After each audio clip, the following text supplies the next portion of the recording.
ಈ ಸಲ ನೀವಿದ್ದೀರಾ ಅಂತ ಕೇಳ್ತಾ ಇದ್ದವರು ಈಗ ನೆಕ್ಸ್ಟ್ ಏನು ಅಂತ ಕೇಳ್ತಾ ಇದ್ದೀರಾ. ಒಂದು ಕತೆ ಹೇಳ.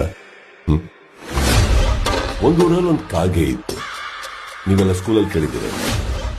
ಅದೇ ಕತೆ.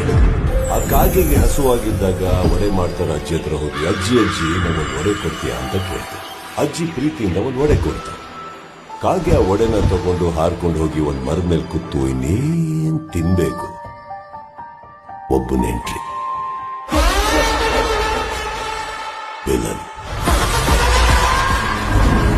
ಕಾಗೆ ಬಾಯಿಲಿರೋ ಒಡೆನ ಕಿತ್ಕೊಳ್ಳಕ್ಕೆ ಸ್ಕೆಚ್ ಹಾಕಿದ ನರಿ, ಕಾಕ ನೀನ್ ಕೋಗಿಲೆ ತರ ಹಾಡು ಹಾಡ್ತೀಯ, ನನಗೋಸ್ಕರ ಒಂದು ಹಾಡು ಹಾಡು ಅಂತ ಹೇಳ್ತೀನಿ. ನಿಮ್ಗೆಲ್ಲ ಗೊತ್ತಿರೋ ಹಾಗೆ ಪಾಪ ಕಾಗೆ ನರಿ ಮಾತು ಕೇಳಕ್ಕೂ ಹಾಡಕ್ಕೂ ಮಾಡಕ್ಕೂ ಒಡೆ ಕಾಗೆ ಬಾಯಿಂದ ಕೆಳಗ್ ಬೀಳಕ್ಕೂ ಏನ್ ಒಡೆ ನರಿ ಬಾಯಿಗೆ ಸೇರ್ಬೇಕು ಅನ್ನೋವಾಗ ನಿಮ್ಗೆಲ್ಲ ಕ್ಲೈಮ್ಯಾಕ್ಸ್ ಗೊತ್ತಿದೆ.